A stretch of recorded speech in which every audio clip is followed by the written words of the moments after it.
Muy bien, estimados participantes, como les venía informando, tenemos la presencia de la doctora Ilian Howie Lora, quien es magíster en Derecho Constitucional por la Universidad Nacional Federico Villarreal.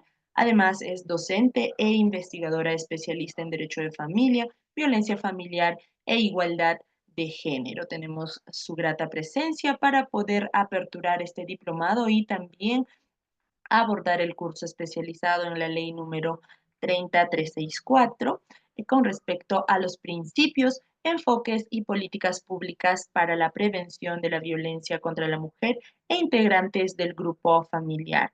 Muy bienvenida sea, estimada doctora, queda usted con el uso de la palabra. Gracias. Un momentito, voy a ajustar mi cámara. Un segundito, disculpe. Claro que sí, doctora, no hay ningún problema.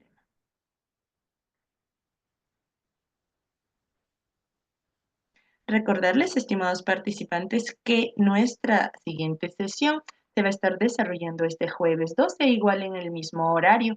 No se olviden poner en su agenda para que puedan estar minutos antes de las 8 y no perderse todas nuestras sesiones de clase que son totalmente en vivo, en tiempo real, para que ustedes puedan interactuar con nuestros ponentes de cada sesión.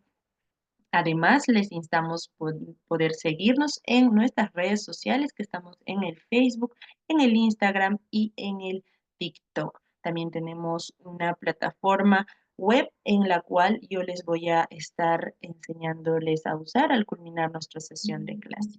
Bien, ahí ya tenemos nuevamente la presencia de la autora. Gracias, muchas gracias. ¿Me confirmas, por favor, el tema de hoy es principios, enfoques y políticas públicas, ¿verdad? Claro que sí, doctora, así es. Ya, muy bien. Entonces, si me permite, bueno, en primer lugar, muy buenas noches con todos y con todas. El día de hoy vamos a tener unas pequeñas reflexiones acerca de la primera parte de la Ley 3364, donde se nos refiere cuál es el objetivo, cuáles son los principios, cuáles son los enfoques y lo más importante, hacia dónde se dirige la política pública para la prevención de la violencia contra la mujer e integrantes del grupo familiar, ¿sí? Entonces, sin más, voy a comenzar mi presentación y voy a compartir la pantalla. Un momentito, por favor.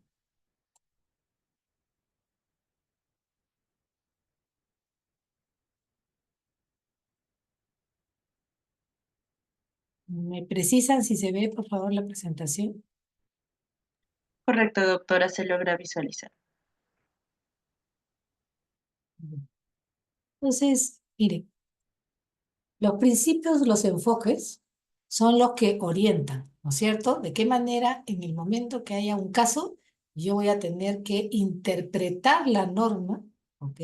Para poder decidir adecuadamente en relación a un caso. Yo voy a adelantar un poco de la información que tengo. eh, Puede ser que inclusive adelante un poco de la clase que viene, pero a través de casos, con el ánimo de que sea más fácil de comprensión, ¿no es cierto? Y también ustedes, si tienen algún caso que deseen compartir, es bienvenido, pueden hacer uso de la palabra o empezar a hacer sus preguntas a través de la mensajería. Lo que sí les pediría, por favor, tengan mucho cuidado de no rayar la dispositiva. Caso contrario, pues tendría que, vamos a decir, cortar la presentación y volver a subirla. Entonces, sí, por favor, les pido su apoyo en ese sentido. Gracias. Entonces, miren, en relación a los principios, ¿ok? Los principios rectores que tiene la ley 3364 es la sucesora de la ley 26260, ¿ok? La ley que teníamos hace más de 20 años. ¿No? Se hizo un balance de esa ley antigua y se dijo, nos hemos estado dirigiendo a resolver eh, de manera reactiva el problema de la violencia hacia la mujer. Tenemos que cambiar la manera como estamos viendo el problema o qué problema es el que queremos resolver. Entonces, antiguamente, cuando le preguntabas a las señoras en las consultas, ¿qué problema quieres que te resuelva? ¿Cuál es el problema que tienes en tu casa? ¿Por qué tu familia se ha convertido en ser una familia, vamos a decir, con ciertos estándares y ahora tienes una familia disfuncional? ¿No? Yo he estado, ¿cómo te ayudo? Entonces, desde ahí, yo ya estaba discriminando a esa familia, a esa mujer, a ese niño, a ese adolescente, a ese varón también, porque los estaba tratando como si ellos fueran víctimas per se, y no es así. Ellos son ciudadanos que tienen una cierta dificultad Y entonces los principios que yo estaba invocando parecían más de solidaridad, de comprensión, de colaboración, como si las personas adultas no fueran suficientemente capaces como para gobernar sus emociones, gobernar sus vidas. Entonces se dijo, no, este enfoque de ver a la mujer siempre como víctima, siempre, esto no está funcionando. Igual sigue habiendo feminicidio, igual sigue aumentando, ¿no es cierto? En el diagnóstico, el 54% de la población está de acuerdo con que el hombre ejerza violencia, de la población del Perú, está de acuerdo con que el hombre ejerza violencia contra la mujer para corregirla. Entonces se decía, bueno, entonces estamos diagnosticando mal. Y estamos dirigiéndonos a hacer toda una política pública que no tiene ninguna repercusión en la vida diaria de la persona. Entonces se dijo, yo he fallado en mi propósito, ¿ok? La ley 26.0 se mira al espejo y dice, he fallado en mi propósito. Yo no he logrado cambiar el patrón cultural, no hemos mejorado, algo no está fallando. Y lo que no está fallando es que yo no puedo garantizar la integridad física de la mujer. Además, solo la protejo dentro de su casa. ¿Y qué pasa con la mujer y las 21 modalidades de violencia basada en género que sufre todos los días? No, yo tengo que cambiar esta visión que tengo de estado paternalista y voy a convertirme en un estado garantista. Miren la diferencia. En un estado garante, el estado garante firma compromisos internacionales. Se compromete a una escala mucho mayor. Entonces ya no es voy a ver si te, ¿no? Yo, tu mujer que vienes a pedirme ayuda, voy a ver si te atiendo, ¿no? Entonces el Estado garantista es todo lo contrario. Yo, Estado, estoy delante de ti, que eres mujer, que eres niño, que eres adolescente, puede ser varón también, que sea víctima de violencia, y te digo que yo como Estado, tengo la obligación de asegurar tu integridad física, psicológica, sexual, y que yo me voy a comprometer a eso contigo. Y para eso voy a cambiar mi historia. Y creo la ley 30364. Entonces, como ustedes se imaginan con esta expectativa de no proteger solo en el ámbito público, perdón, en el ámbito privado, sino también en el ámbito público, es decir, integrar todas las violencias, ¿no? A las que puede estar sometida un integrante del grupo familiar o una mujer. La expectativa de la sociedad civil, la expectativa de las ONGs, la expectativa de las feministas, la expectativa de quienes son defensores de los derechos humanos en general, eran muy amplias. Y por eso es que la ley 30.364 al inicio tuvo muchas dificultades para aterrizar. ¿Ok? ¿Cuál ha sido el gran cambio que ha sucedido? Que con las medidas de protección y las medidas cautelares, esa norma aterriza. Y entonces empieza el juez, al magistrado, a preguntarse, bueno, ¿de dónde consigo yo elementos para interpretar a estas dos personas que vienen aquí, cada cual con una historia distinta? Me voy a los principios, qué es lo que quiere, cuál es el objetivo de esta norma, ¿no? Ahora lo vamos a ver. Y empieza por los principios, dice, bueno, para empezar, voy a escucharlo a él y a ella sin discriminación. Son dos sujetos en igualdad de condiciones frente a la ley. Igualdad frente a la ley. ¿Ok? Ya no es la pobre señora, no. Igualdad frente a la ley. ¿Ok? Entonces, en este sentido, el primer principio nos llama, nos convoca, ¿ok? A escuchar a ambas partes y garantizar que no haya discriminación ni en la manera como veo el caso, ni en la sentencia que voy a sacar, ni ninguno de los operadores de justicia o de los operadores del derecho o de las comisarías, ¿no? O quien tenga a su cargo el caso en primer momento, ¿ok? Discrimine. ¿Qué le habrás hecho? Seguro no sabes cocinar. Mejor regrésate a tu casa. Estas terribles expresiones que a veces algunas señoras sufren cuando van a una comisaría y quieren poner una denuncia, son discriminación. Y son discriminación del peor tipo, porque condenan a esa señora que se siente disminuida en su autoestima y en la situación que está pasando que le produce mucha vergüenza, mucho temor, porque no conoce al Estado, no sabe qué es una comisaría, nunca ha ido a una comisaría. Reúne todo el valor del mundo y camina Dios sabe cuánto para poder llegar a que alguien atienda su denuncia. Y se encuentra con este discurso. Entonces, frente a ello, el principio de igualdad y no discriminación está presente desde el momento que toma la denuncia y durante todo el proceso. ¿Ok? Y por discriminación se entiende cualquier tipo de distinción, exclusión, restricción basada en el sexo. que tenga por resultado menoscabar o anular el reconocimiento o causa de ejercicio de los derechos de las personas. Ejemplo, el comisario o el policía que recibe, disculpen, voy a tener que hacer ejemplo con ellos porque el 75% de las denuncias llegan al comisario. Ah, yo no la voy a atender. La señora tiene polleras, ¿no? La señora es así, asá, y empieza a expresarse de manera discriminatoria hacia el señor. O el niño, ¿no? El niño viene golpeado, todo, vamos a decir, con su ropita ajada, ¿no? O rota, ¿no? O viene ensangrentado y dice, ah, no, yo no me voy a hacer cargo de eso. Llamen al Centro de Emergencia Mujer, llamen al INAVIF, que alguien recoja al niño, pero que yo no lo voy a atender. Y la ley dice que si un niño llega en condición de que quiere presentar una denuncia, yo inmediatamente tengo que tomar acción, llamar a Unidad de Protección Especial de Menor, llamar a un señor fiscal de menor, alguien, ¿ok? Alguien que pueda estar al lado del menor para que además el menor pasa por cámara Gesell si es su caso de violación sexual, ¿ok? Pero nunca, en ningún escenario, se rechaza la presencia del menor en la comisaría, sino que se le acompaña. Yo tuve así el caso de una amiga que me llama y me dice, la ley ha cambiado y ahora el menor puede ir solo, sin presencia de sus padres y presentar su denuncia, de que sus padres le pegan con látigos, lo maltratan, ¿no? Que hay, digamos, mucha violencia en su familia. Y sin embargo, aún hay comisarías que no quieren recibir a estos niños. Casi siempre son, no niños pequeños, porque no sabrían ni a dónde ir, sino niños entre 13 a 15 o quizás un poco menores que, digamos, son castigados severamente por sus padres, al extremo de que llegan pues en una circunstancia que a veces hay que llevarlos a la clínica antes de preguntarles nada. Entonces, cuando yo discrimino esta posibilidad de que él pueda acceder a la justicia, lo estoy discriminando a él, no estoy dándole, no estoy garantizándole su principio de igualdad, no estoy garantizándole su integridad física. Y esto es lo que el juez evalúa cuando le llega el caso, ¿ok? El juez encuentra la denuncia de un niño que llegó solo. Vino la unidad de protección especial, lo acompañó. El señor fiscal le dijo, mire, usted tiene cita inmediatamente, nos vamos a la cámara Gesell, lo llevaron. El niño hizo una declaración de haber sido tocado indebidamente por el padrastro, ¿ok? Y que la madre no intervino, madre negligente. El niño ya no puede volver a esa casa, el niño ingresa inmediatamente a un lugar refugio.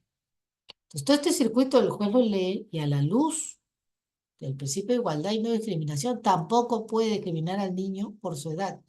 Al contrario, se aplica el otro principio, el interés superior del niño, que es el que sí. Entonces, el juez tiene que tomar una decisión rápida, tiene que brindarle la medida de protección. Y cuando se trata de niños o niñas, ¿ok? Estas medidas de protección que se van a instituir deben tener en consideración primordial el interés superior del niño. En este caso que les estoy relatando, el niño no puede volver a su casa. El interés superior del niño nos dice que ese niño está en riesgo. Es amenaza versus la vulnerabilidad de la víctima, igual riesgo. Definitivamente él no está en capacidad, su cuerpo lo indica, no está en capacidad de repeler la agresión ajena. Todas estas decisiones, ¿ok? De acuerdo a la Convención de los Derechos del Niño, que hemos firmado, nosotros hemos transversalizado el artículo 3 de la Convención de los Derechos del Niño, que habla sobre el principio del interés superior del niño en toda nuestra legislación. Está en la ley 3034, también está en los criterios que emplean los magistrados para el otorgamiento de medidas de protección y medidas cautelares. El principio de la debida diligencia nos dice que el Estado adopta sin dilaciones todas las políticas orientadas a prevenir, sancionar y erradicar toda forma de violencia contra la mujer e integrantes del grupo familiar. Y deben imponerse sanciones correspondientes a las autoridades que incumplan este principio. En mérito al principio de la debida diligencia, ¿no? Nosotros podemos quejar a un juez que se demora, sí, podemos quejar. Podemos eh, denunciar a un policía que no ha querido recibir una, valga la redundancia, una denuncia ante la Inspectoría de la Policía, sí. El principio de la debida diligencia exige que cada puerta que esta víctima toque, si tiene detrás a un funcionario público y este no ha cumplido con su deber, yo lo puedo denunciar. ¿Sí?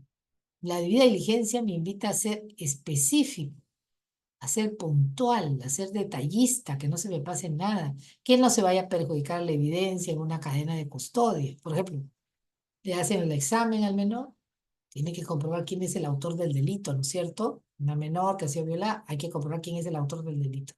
Si resulta que el autor del delito es el padrastro, si eso se va a saber recogiendo la evidencia del cuerpo de la menor, va por una cadena de custodia y llega a donde tiene que llegar, ¿no?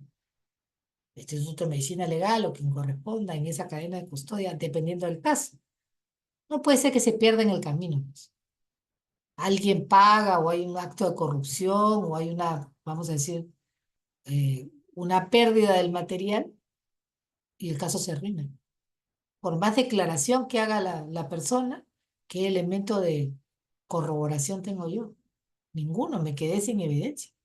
Probablemente pues se pueda alegar una serie de cosas, pero es gravísimo que se pierda la evidencia de un acto de violación. Entonces, el principio de diligencia me indica que tengo que ser sumamente cuidadoso con cada paso en el proceso, de manera tal que la víctima salga rápido del proceso, es decir, transite lo más rápido posible, sobre todo si es adolescente, ¿no? Y que vea, pues, de alguna manera que hay un resultado con respecto a la denuncia que ha formulado. Si la persona se demuestra culpable o confiesa, pues debe ir preso inmediatamente. No debemos dilatar la justicia, porque justicia que tarda no es justicia. El principio de la intervención inmediata y oportuna. Aquí tienen ustedes un par de efectivos, ¿no? Capturando a una persona, presuntamente agresor, ¿cierto? Aquí, esta velocidad es la que se requiere. Y me acuerdo mucho el caso de una señora a la que yo visité en Estados Unidos, una clienta. Estábamos tomando una gaseosa adentro de su casa y ella por la ventana miraba. Y yo le decía, ¿qué tanto observa? Hay una persona afuera. Claro, le digo, hay miles de personas afuera. Entonces me dice, no, no, ha pasado ya 3 veces delante de mi puerta. Espérate un ratito. Tomó su teléfono, llamó. No pasaron ni 5 minutos y había una patrulla. Le tocaron la puerta a la señora, sí señora, ¿qué es lo que sucede? Porque ella denunció por teléfono estar siendo acosada. Le dijo, ese señor que está allá afuera no es mi pariente, no es de acá del condominio, ha estacionado su carro, está que se pasea y se pasea. Yo sí, yo me siento acosada. No se preocupe, señora, le dijo. Me dio vuelta, fueron que lo buscaron al señor a preguntarle que qué hacía dando vueltas delante de la casa de la señora. Y él dijo, no, que me he perdido, he venido a ver una casa que están vendiendo, pero no la logro ubicar. No, señor, usted se tiene que retirar. Y lo retiraron. Entonces, ese es un principio de intervención inmediata y oportuna. ¿Cuándo llegaremos a ese nivel de georreferencia? Espero que pronto. Pero a lo que voy es, cuando la respuesta es de este grado de inminencia y inmediatez, desalienta la comisión del delito. Como no podemos tener todavía, ¿no es cierto?, una patrulla en cada puerta, en cada casa, como es en Estados Unidos, porque allá lo tienen todo georreferenciado. Entonces, todos llaman al 911. No hay miles de teléfonos de ayuda de diferentes instituciones como tenemos acá, sino hay una sola línea de emergencia. Y ahí llaman las personas que se sienten acosadas, las personas que tienen infarto, ¿no? Y desde esa central telefónica se dirige a todos los servicios que corresponden.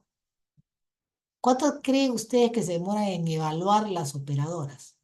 60 segundos. Menos de un minuto, ¿ok? Para decidir qué institución o qué servicio debe atender la emergencia. Todas son consideradas emergencias mientras no se demuestre lo contrario. Ese es el grado, vamos a decir, de efectividad que tienen, pues, claro, ellos tienen funcionando esa central desde hace más de 50 años. Entonces, han ido mejorando, obviamente. Nosotros acá en el Perú llamamos a la policía y la policía atrapa en flagrancia a la vecina que se conduele de lo que le ha pasado, está escuchando los gritos, que la mujer grita, sálvenme, sálvenme, pues los niños lloran, se preocupa, la vecina toma el teléfono, llama a la línea 100 y dice, yo soy una persona anónima, pero aquí están matando al costado de mí, acá les doy la dirección, no quiero ser identificada, muy bien, si quiere da su DNI, si quiere no, pero da los datos exactos, sí, la señora se llama Rosa Jiménez y su esposo es una pareja abusiva, pero creo que ahora sí algo sumamente grave está sucediendo. ¿Y por qué no llama a la comisaría? No sé el número. Y nosotros tenemos IGE o referencia con comisaría. Entonces inmediatamente nos ponemos, ¿no?, de acuerdo. Sale para allá una camioneta de servicio de atención urgente, ¿no?, que es para este tipo de casos. Sale la policía también por su lado, porque georreferenciamos a la policía.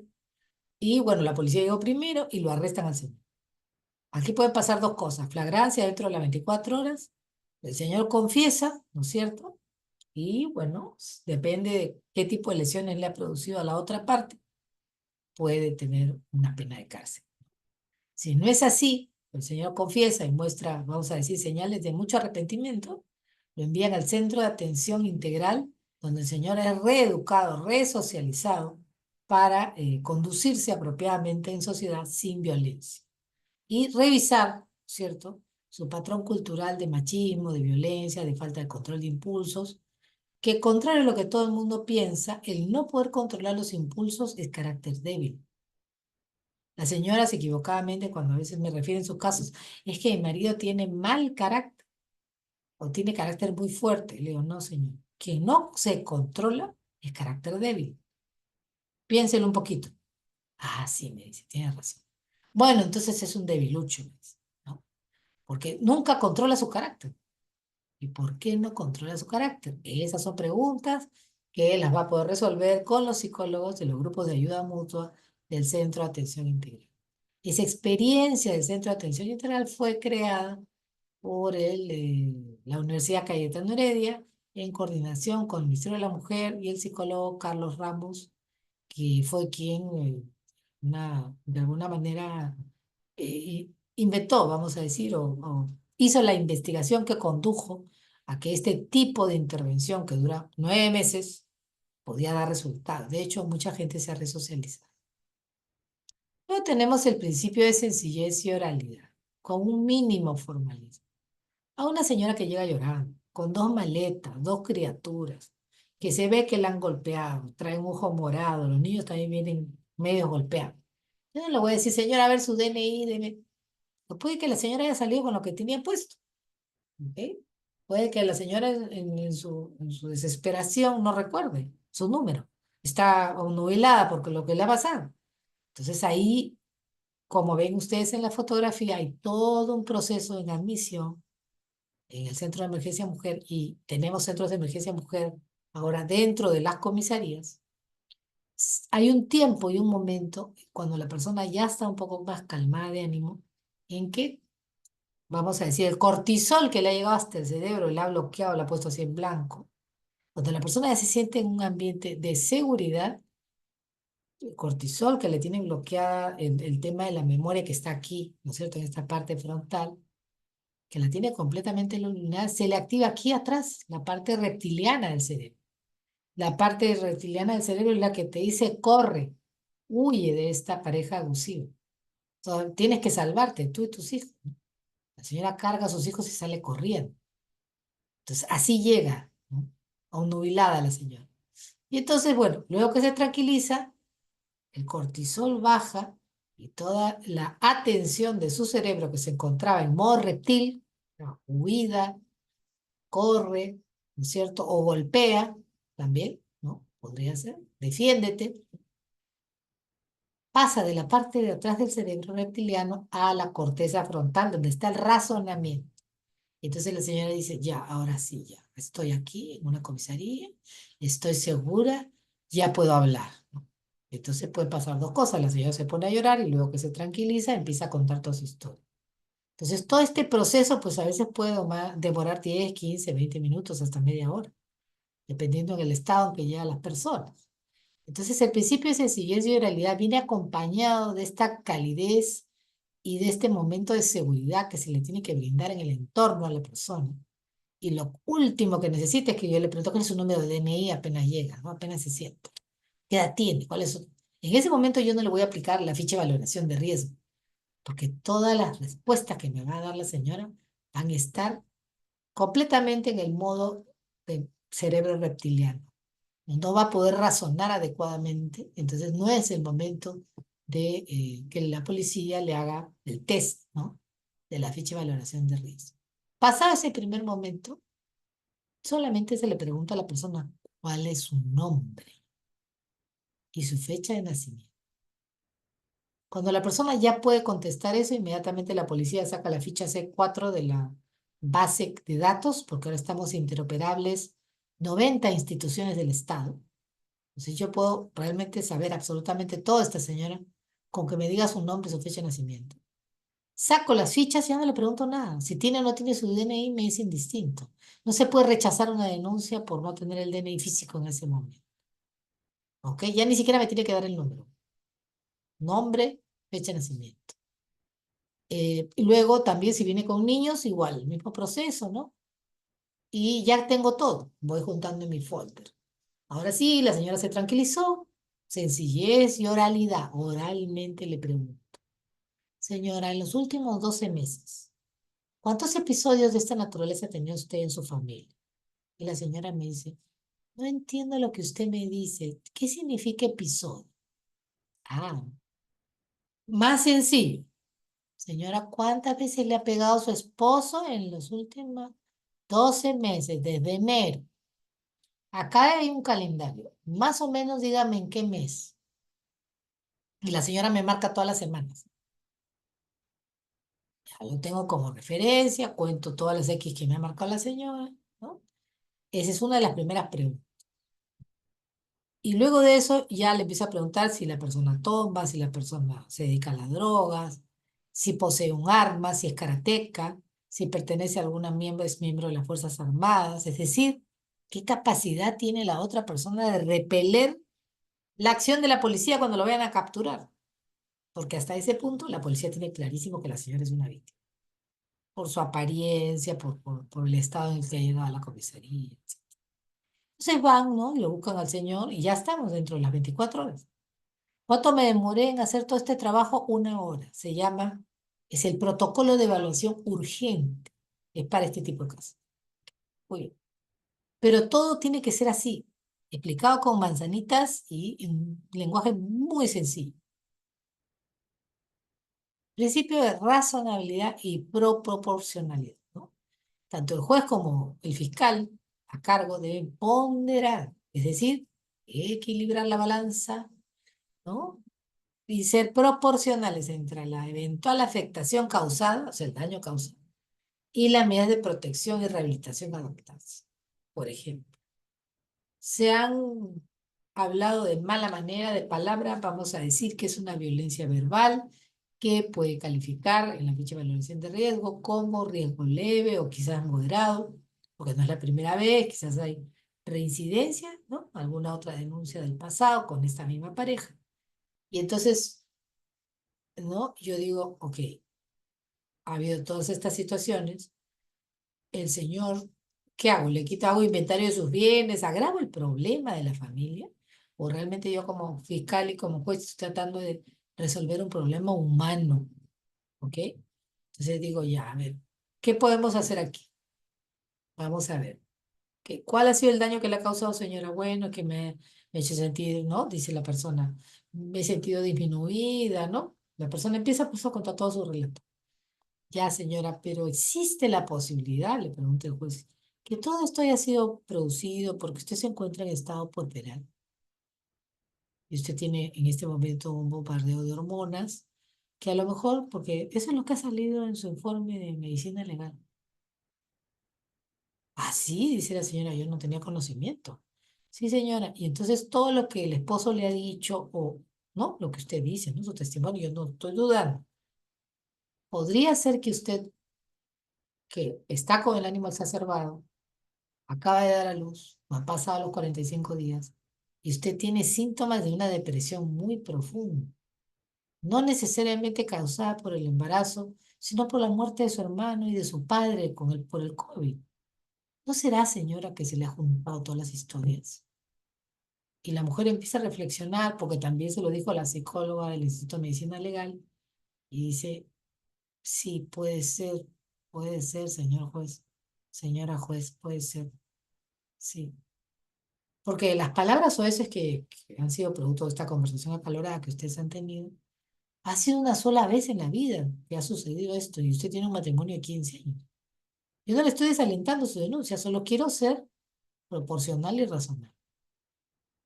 Y la señora empieza a pensar que efectivamente su esposo nunca la ha tratado mal y que ese fue un momento en que se dijeron de todo por la tensión nerviosa, de que él se ha quedado sin trabajo, se murieron sus familiares, ella se siente sola, ¿no? Ha dado a luz, por decir, a un niño que tiene pues algunas dificultades para amamantar, peor, la señora está más sofocada, no tiene ayuda en casa, sus padres no están en Lima, no tiene otros referentes sociales, entonces ella también, ¿no?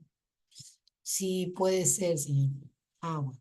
Entonces, ¿y actualmente cómo están ustedes? Ya pasó 2 semanas del evento y están en la audiencia. ¿Y actualmente cómo se encuentran ustedes? No, nosotros estamos bien, él está en la casa, vive conmigo. Entonces, señora, ¿existe riesgo o no existe riesgo? No, no, señora juez, yo creo que no. Entonces, señora, ¿se reafirma usted en que ha habido violencia psicológica? No, no, señora juez, yo creo que me he equivocado. Yo creo que se ha tratado de un conflicto familiar. Él no lo ha hecho con el ánimo de humillarme, sino que y yo estaba en un mal momento. Ahora estoy con tratamiento, estoy con reemplazo de algunas hormonas que se me han desequilibrado, ya me siento distinta. Ah, muy bien. Entonces, ¿habrá necesidad de ponerle a este señor terapia psicológica de 1 año, hacerle retiro al agresor del hogar? ¿Habrá esa necesidad? No, pues. Entonces, desde el punto de vista de racionalidad y proporcionalidad, y él además no desconoce su falta. Él dice, si yo le dije barbaridades, en un momento que perdí los papeles porque estoy desesperado, porque no tengo trabajo, porque hay un montón de cuentas del hospital que pagar, estamos con el niño en casa, mis parientes no me quieren ayudar, ¿no? O sea, que no es excusa, pero él reconoce, o sea, no se inhibe. Entonces, si las decisiones que tiene que tomar tienen que estar orientadas para proteger la vida, la salud y la dignidad de la víctima, y la adopción de estas medidas se está dando en un momento, ¿ok? En un ciclo de violencia que no es una espiral, ha sido un hecho aislado. Yo tengo que tener en cuenta que el ciclo de la violencia es así. Momento de tensión, momento de explosión y luego momento de luna de miel. En el momento de tensión, él le dice de todo. Mira, eres una pésima cocinera, además no sabes cuidar a los niños, no te organizas bien, todo lo que haces está mal. Entonces la persona entra en crisis porque dice, a mí nunca me han tratado así en mi casa. No sé por qué mi esposa me trata de esa manera. No comprendo qué quiere. Entonces empieza a minimizar su carácter, sus iniciativas, su participación en la familia y se subyuga a la voluntad del otro, con el afán de complacerlo, porque recién se han casado quizás, ¿no? O recién han empezado a convivir. Entonces ella trata de amoldarse, vamos a decir, a estas exigencias pensando que así será el matrimonio, ¿no? Como yo nunca he tenido convivencia, no sé. Y luego viene un momento en el cual él le pega, la golpea, la empuja contra la pared, o la golpea fuertemente, o le grita fuertemente, ¿no? Ahí ya no hay diálogo, lo que hay es imposición, ¿no? Sometimiento a la voluntad del otro. Entonces ella dice, no, esto yo no lo voy a aguantar, yo me voy a hacer mi denuncia. Y la persona se va a denunciar. Y cuando regresa le pide perdón, le dice que nunca más va a suceder, que ha sido un exabrupto de un momento. Y entonces ella no se presenta más a ninguna de las diligencias y se guarda el oficio de medicina legal en el cajón. Y entonces durante un tiempo viven felices y contentos. Esa es la fase de la luna de miel. Y luego el ciclo vuelve a comenzar. Otra vez se le vuelve a decir que hace todo mal y, ¿no? Volvemos a pasar por tensión, explosión y luna de miel. Y así hay gente que pasa la vida entera. Y creen que es el mal carácter del otro. No, no es el mal carácter, es círculo de la violencia. Entonces la jueza toma la decisión sabiendo del ciclo y observando, de acuerdo a los certificados médicos legales que le hacen llegar, y también a los informes, que pueden ser los informes del Centro de Emergencia Mujer, el informe socioeconómico o la referencia también del informe psicológico que obtiene ahí. ¿no? Y dice, yo ya sé en qué fase del ciclo de la violencia se encuentran, están en la fase de explosión. Y estos son los tipos, acá hay violencia física y psicológica. Sobre todo eso se tiene que pronunciar, pero al final tiene que ser muy razonable y proporcional a la afectación que ha recibido la persona.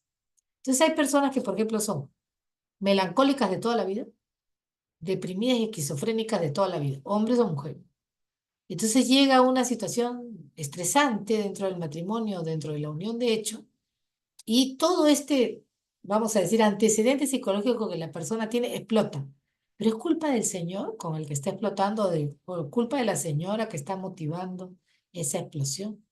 No, ese señor no sabía que tenía todos estos problemas de salud mental. Y cuando salen, ¿ok? En el certificado de medicina legal ahí dice, antecedentes de trauma infantil, antecedentes de violencia en su vida familiar. Entonces yo empiezo a construir una fotografía diferente de la persona con la cual yo tengo la relación. Digo, yo no sabía nada de estas cosas, ¿no? Que sufría la persona del pasado. Y yo, como juez, razonablemente digo, este episodio no es responsable del pasado de la señora. Yo voy a juzgar este episodio solito. Y a la luz de lo que me está diciendo el Instituto de Medicina Legal, entiendo por qué la persona ha reaccionado de esta manera. Entiendo por qué la otra persona tiene un miedo visceral a que la golpeen. Porque la han golpeado de niña o lo han golpeado de niña, ¿no? Y también el patrón se repite. La violencia es intergeneracional. Entonces, todo esto tiene que considerar el magistrado en el principio de razonabilidad y proporcionalidad. Tenemos el tema de los enfoques, ¿ok? ¿En qué me voy a enfocar? Es decir, yo, es como tomar lentes, ¿no? Y decir, ya, ahorita me voy a enfocar en el tema de género. ¿Qué es lo que trata de resolver el enfoque de género? El enfoque de género quiere llegar a la igualdad, ¿ok? El enfoque de género está basado en el principio de igualdad, en el principio de garantizarle a todas las personas tener los mismos derechos, pero aterrizados, no declarados, no, no, aterrizados. Imagínense un avión que aterriza. ¿Cuál es ese aterrizaje? Por ejemplo, que haya el mismo respeto en la calle para hombres que para mujeres. Que cuando una mujer hable o un hombre hable, se le escuche con la misma atención a ambos. Que cuando hay una oportunidad laboral, de acuerdo a la meritocracia de cada uno, ambos tengan la oportunidad de competir en igualdad de condiciones para ese trabajo. Y que si ambos obtienen el mismo trabajo, se les pague lo mismo. Entonces, el género lo que hace es coloca visiblemente el tema de la desigualdad que hay en el mundo. Eso no solo pasa en el Perú, que hay en el mundo con respecto a la subordinación de las mujeres. No es otra cosa. Pero el género entonces no favorece a los hombres. Sí, por supuesto que sí. Los hombres tienen en el Perú 10 días de descanso cuando nace un hijo, gracias a un congresista que invocó. ¿Por qué las mujeres tienen 90, casi 120 días de descanso? Después del, ¿no? Para dar a luz, tiene su licencia pre y post, y el hombre no tiene ni un día para estar con su hijito recién nacido. Entonces, este señor congresista planteó que por el enfoque de género, los hombres tenían derecho a estar con su recién nacido. Más todavía si son gemelos, más todavía si la señora no tiene ayuda en casa, más todavía si la señora está con cesárea, que no se puede mover, tienen que traerle a la criatura para que le den lactar. Ella difícilmente puede pararse y sentarse, porque cesárea es una herida que corta 7 capas de piel, para información de todos, y no es sencillo, ¿ok? Que requiere un reposo, una recuperación. Entonces, y si son jóvenes, ¿no? Es una pareja que recién comienza, con mayor motivo, estos primeros días del nacimiento de la criatura son indispensables para que el varón forme una relación afectiva con su menor hijo. La relación afectiva con la madre ya la tiene, porque es simbiótica, han estado juntos. Pero la relación afectiva con el hijo va a reputar como padre a quien vea al costado de su mamá. Es así. Y estos primeros 10 días en que escucha su voz, sabe que es su padre lo pone contra su corazón, memoriza el compás del corazón del padre, esos días nadie se lo va a devolver. Entonces está muy bien. Ahora han conseguido 10 días. Espero que en el futuro consigan un mes por lo menos. Muy bien. Entonces, este es el enfoque de género.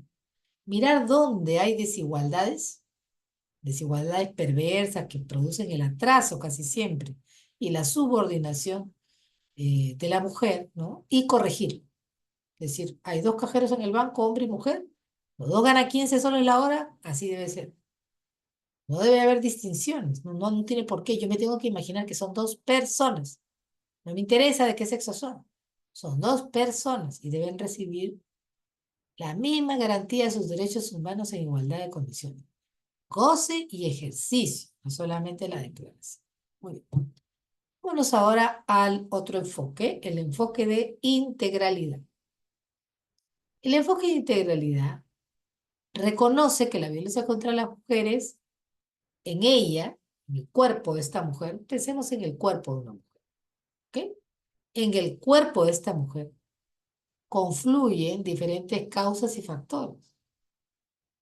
No solamente es que es mujer, es que es pobre, es que es afrodescendiente, o es ayánica, o es campesina, o viene de área rural, o es joven, o es mayor, o es adulta mayor. Como ustedes pueden ver, hay muchas cosas que se entrecruzan. Entonces yo cuando tengo a una víctima, utilizo el enfoque de integralidad para decir, a ver, ¿cuáles de todas estas características tiene mi cliente? Si es que soy abogado. A ver, en el ámbito familiar tiene pasado de violencia familiar cuando era niña. En el ámbito comunitario es una lideresa comunal. En el ámbito estructural siempre ha sido discriminada porque usa polleras, porque tiene una ascendencia incaica, porque no tiene instrucción, porque su color de piel es diferente, porque la forma de sus ojos es diferente, porque es discapacitada, ¿no? Y a nivel individual, las condiciones que trae ella misma, ¿no? Es una persona que, vamos a decir, se molesta por todo, es una persona introvertida, es una persona extrovertida. Entonces, miro en cada uno de estos ámbitos, en cada uno de estos niveles, cuáles son las características. El interpretar a la víctima de esta manera, no con sus características aisladas, sino unidas y que todas ellas conforman este ser humano al cual yo tengo que atender. Ahora ya no como abogada, sino como operador de justicia, yo tengo que atender. Es lo que hace más rica mi intervención, la hace más apropiada. Y por eso este enfoque no se debe dejar de utilizar. ¿Ok?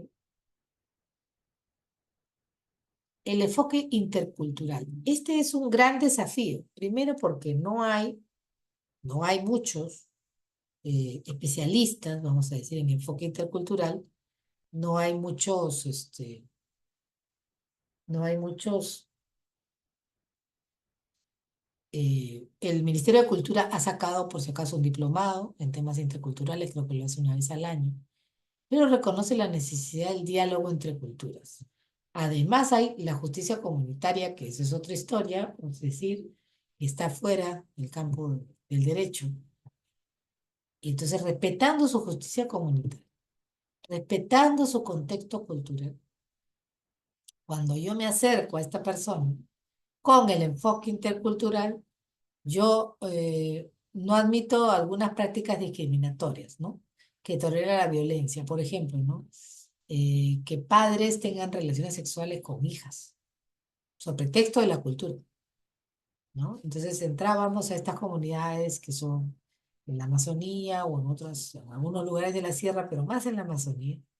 Y encontrábamos unidades familiares en donde teníamos cabeza de familia varón de aproximadamente unos 45 años, que tenía relaciones sexuales y familias con sus 6 hijas, ¿ok? O más, 6 que contamos, pero podrían ser más. Y nos preguntábamos por qué sucedía esto. Y el promedio de las niñas era de adolescentes para arriba, ¿no? De 13 años en adelante. Y él nos explicaba, en su cultura, ¿ok? Que él no consideraba que esto era un delito, sino que todos los varones jóvenes de la comunidad se habían retirado y se habían ido a vivir a la ciudad.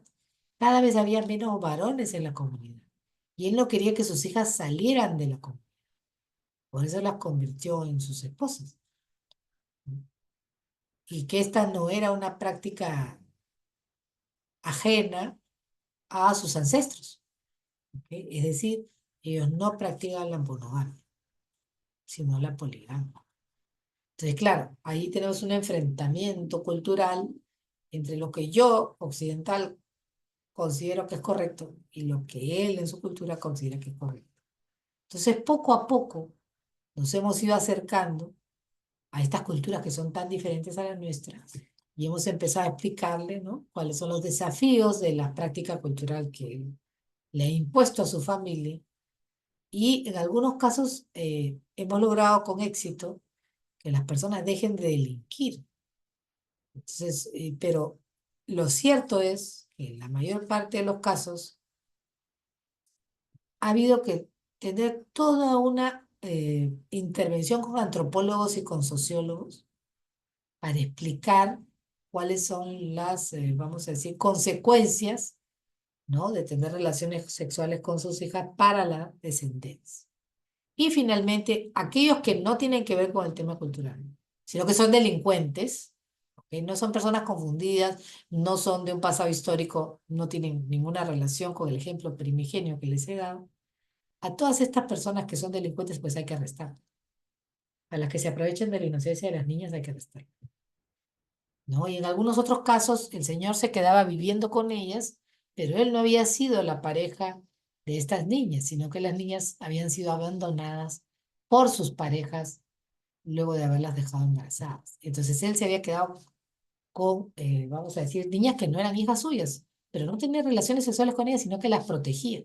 Vivían, vamos a decir, bajo su clan, pero no tenía relaciones sexuales con ellas. Y cuando se interroga a las niñas y se hacen las investigaciones, ellas dicen que no, que él nunca las ha tocado, sino que ellas lo ven como su papá y le dicen papá, pero que su pareja fue otra persona de su misma edad que se fue de la comunidad.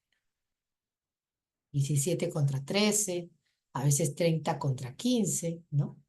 Entonces, la relación de estas niñas con estos hombres mayores, en el caso del adulto, ahí sí era un violador, se le atrapó, está preso.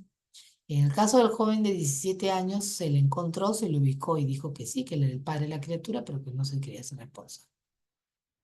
Entonces, eso son ejemplos, ¿no?, de cómo interculturalmente tenemos que ir negando estas prácticas que son nefastas para la constitución de familias fuertes o sanas, saludables, ¿no? Y poco a poco ir tratando de, eh, a través de la intervención de antropólogos y sociólogos, ir modificando el patrón cultural para permitir que todos puedan gozar de sus derechos humanos.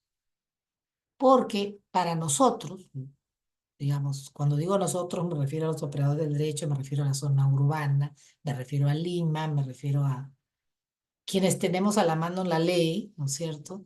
Lo que les pasa a esas niñas ayánicas, a Huajún, Chipibo, Conibo y otros es una violación de derechos humanos. Y entonces toda intervención que nosotros hacemos la hacemos en el marco de garantizar que ellas puedan independizarse de esas prácticas culturales de su comunidad. Pero no se puede hacer de manera violenta. Tiene que ser un entendimiento mutuo porque si no, continuará, digamos, este delito se continuará perpetrando. Entonces, lo que se hace es se identifica. Tu padre eres titular de estos deberes y de estos derechos. Tu hija eres titular de estos deberes y estos derechos. Y para ellos es todo un mundo, ¿no? Porque son cosas que ellos no piensan. Vamos a decir, su nivel de aculturamiento y vamos a decir, respuesta a los patrones que nosotros tenemos es completamente distinto. Para ellos están más relacionados con el sol, la luna, el río y la vegetación y la naturaleza en general que con otros seres humanos. Entonces, claro, hay que, desde la cosmogonía de ellos, tratar de comprenderlos para enfocarnos en la protección de sus propios derechos humanos. Entonces, ¿qué se hace? Se les da capacitación, se busca fortalecer la capacidad de los titulares de derechos de cada uno de ellos y también del jefe de la comunidad. Donde mejor resultado nos ha dado ha sido, vamos a decir, acercarnos con la información a la persona que dirige la comunidad y desde él empiezan a darse nuevas directivas de cosas que se deben o no se deben hacer o cosas que se van a dejar de hacer de manera radical. Entonces, así, por ejemplo, en algunas comunidades donde hemos tenido éxito, ha sido la orden del comunero el que ha dicho, ¿no? Toda menor de 13 años hacia arriba no busca marido en esta comunidad, se va a buscar a la comunidad costera. Aquí no se va a volver a tener relaciones de padres con hijos. Y no ha habido ningún problema. Hay un día, una hora, una fiesta en la cual ellos se reúnen y puede ser que el matrimonio lo decidan los padres mayores o las personas ancianas del pueblo, ¿no? Que sean las que decidan o dejan que ellos mismos decidan en algunos casos. Eso, ya por lo menos se ha logrado que algunas comunidades desistan de estas malas prácticas, de estas violaciones a los derechos humanos. No quiero decir que son malas prácticas, sino que el acercarles la información ha sido lo mejor. El que ellos tomen su propia decisión ha sido lo mejor, porque no intervenimos en una cultura de manera violenta. Pero eso sí se les ha hecho notar que lo que están haciendo es un delito. El enfoque interseccional es esta experiencia que tienen las mujeres de violencia. Por ejemplo, ¿no? Hay personas feminicidas que dicen lo siguiente, ¿no? Pues el discurso que tienen es bien enfermizo. Dicen cosas como, por ejemplo, la maté porque era negra, porque era afrodescendiente. Entonces el psicólogo le decía, pues ¿usted sabe cuántos afrodescendientes hay en el Perú? Hay más de 1.700.000 afrodescendientes en el Perú. O sea, usted pasaría por la calle todos ellos, a todititos los mataría así. ¿Y por qué? Porque los odio. O sea, es un odio visceral concentrado en alguna característica, ¿ok? Que pueden tener alguna mujer, alguna niña, algún adolescente. Entonces la violencia se desata por esta característica, ¿no? Hay gente que odia a las personas con discapacidad. Eh, Tuvimos un caso de un feminicida que odiaba a las personas con síndrome Down. Como digo, son situaciones enfermizas, ¿no? Que ya patológicas. Y bueno, en algunos otros casos son las consideraciones que ustedes ven ahí, ¿no? Eh, la violencia se produce porque no respetan la orientación sexual ajena, no respetan la condición de seropositiva, la condición de migrante, de refugiada. Tampoco respetan, por ejemplo, que la persona sea una mujer privada de su libertad. Por eso es que las mujeres entran en condición de solteras, ¿no? Y salen embarazadas dentro de la cárcel y salen con sus hijos cuando cumplen su condena. Ahí se ha producido probablemente un hecho de violencia, ¿no? Porque nosotras las mujeres no tenemos derecho, o sea, cuando están presas las señoras, no tienen derecho a la visita conyugal, lo que sí tienen los varones. Entonces también tenemos el enfoque generacional. Y te dice lo siguiente, ¿no? Yo tengo que identificar si en una casa donde se producen hechos de violencia, hay relaciones de poder entre las distintas edades de la vida. Es decir, por ejemplo, tenemos dos sillones en el que está el suegro y la suegra, que se han venido a vivir con la pareja, vamos a decir, de veintitantos contra 30. Y esta pareja trata buenamente, ¿no? De sobrellevar lo que significa cuidar a dos personas adultas mayores que no pueden dejar desprotegidas porque no tienen pensión, ¿no? Digamos, no tienen otra capacidad para sobrevivir solos, ¿no? Se olvidan un poquito de las cosas, tienen dificultades de movilidad. Y además ellos tienen sus propios hijos, entonces tenemos tres generaciones en casa. Y la familia va avanzando y llegamos a tener inclusive en casa con cuatro generaciones. ¿Ok? Porque los hijos de los hijos no consiguieron una habitación, son personas con pobreza o pobreza extrema, y viven absolutamente todos juntos.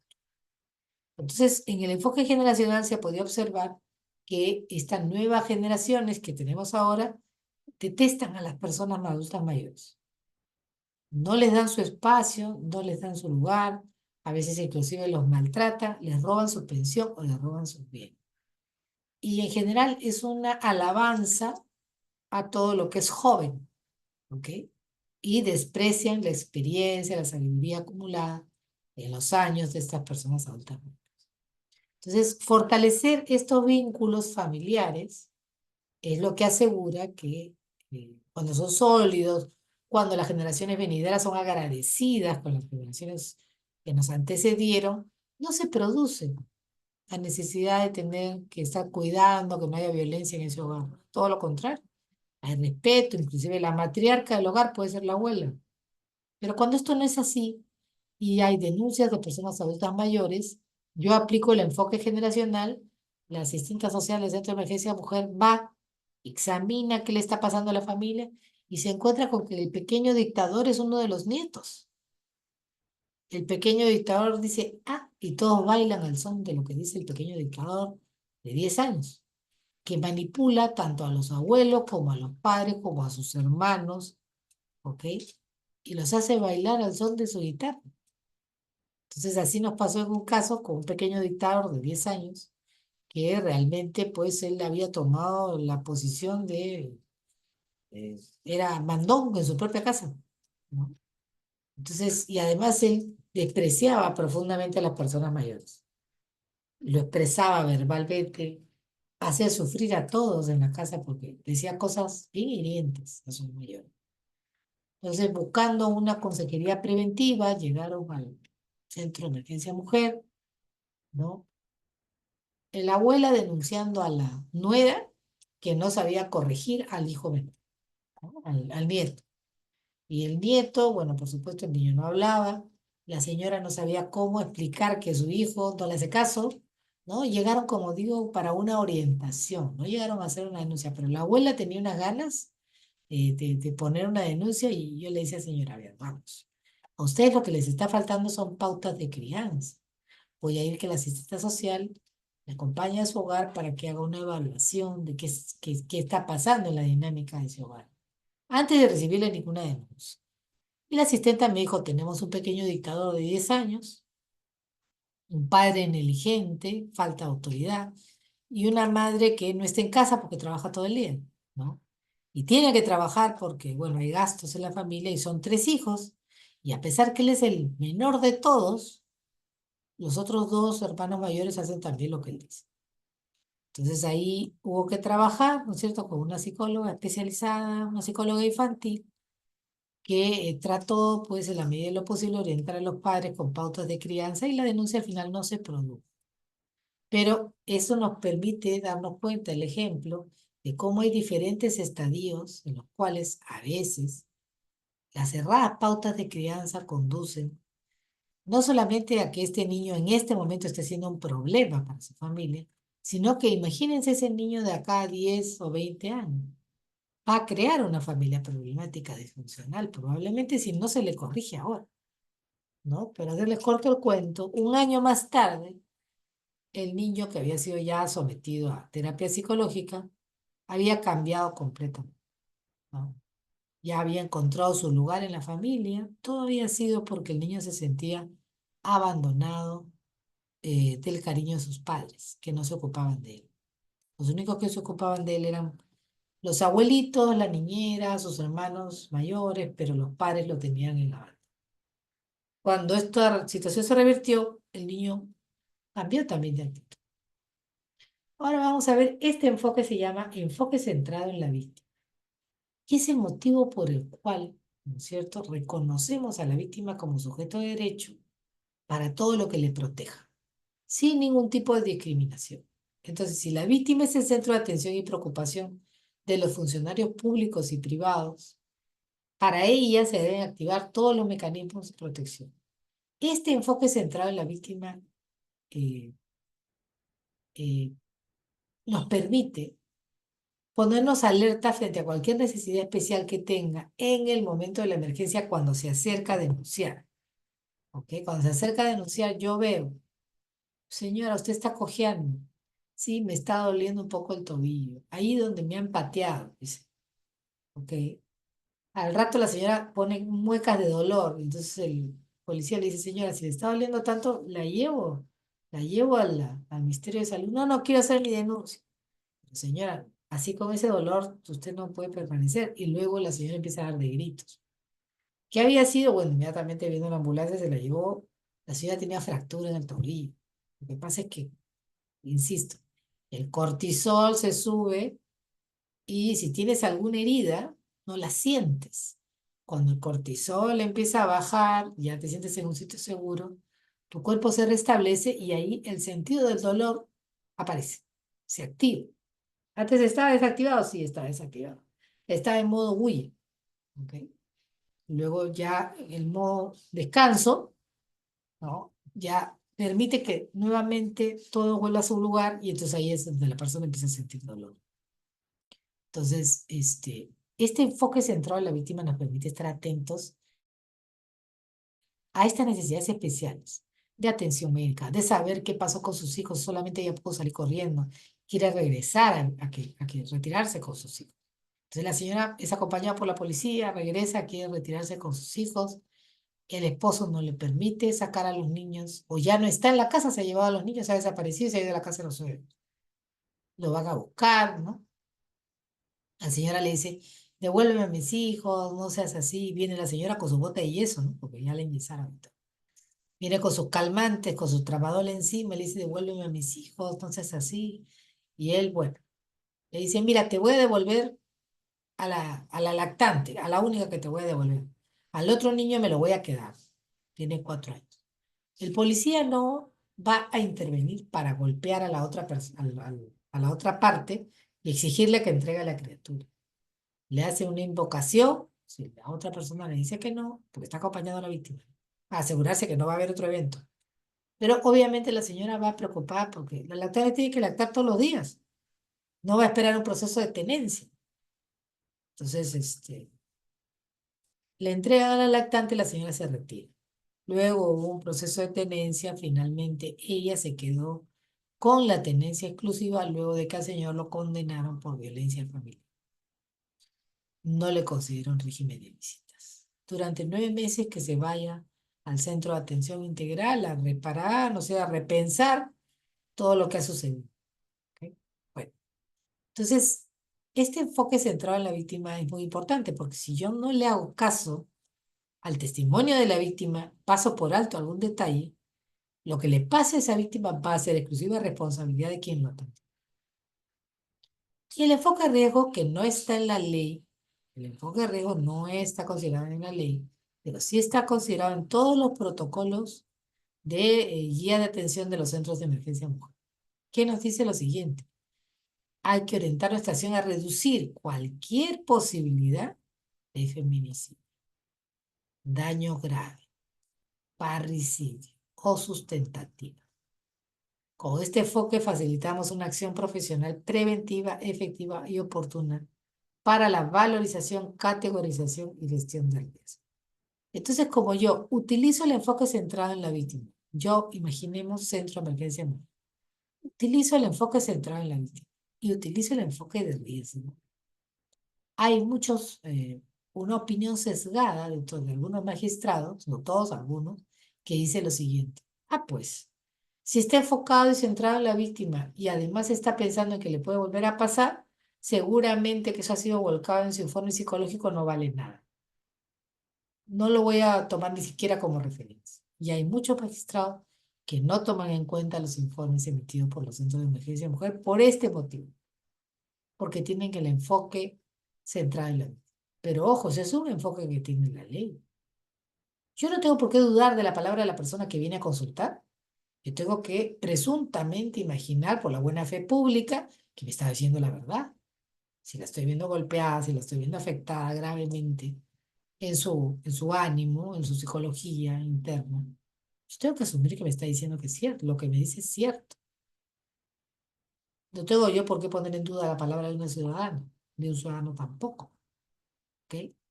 Entonces, hasta aquí quisiera saber si hay alguna pregunta, a ver, veo aquí unas intervenciones.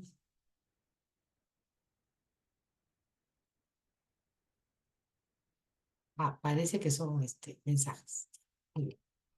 Entonces, el marco jurídico internacional y su articulación con la legislación nacional, ¿ok? nos conducen a un marco jurídico pues bastante amplio. ¿Ok? Esto como consecuencia del tercer punto. En el tercer punto se me solicita a mí hablar de las políticas públicas, pero usted tiene que saber cuál es el marco de donde esta política pública viene y aterriza en el Estado peruano, ¿cierto? Entonces, en el marco jurídico internacional, nosotros tenemos la Declaración Universal de Derechos Humanos, de ahí es de donde se desprende el enfoque de derechos humanos, ¿no? Y todos los principios que están orientados a esto, precisamente.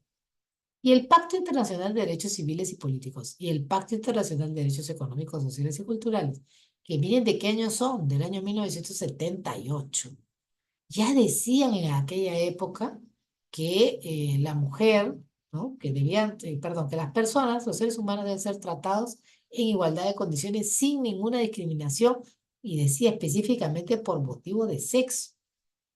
¿Ok? ¿Y esto dónde aterriza? Pues en la Constitución Política, el artículo 2, ¿no? Inciso primero, dice, toda persona tiene derecho a la vida, a la no discriminación por motivo de, dice, sexo. Artículo 1, artículo 2. Inciso 24H también, ¿no? Derecho a la integridad, al desarrollo personal, a vivir en paz, sin violencia, ¿no?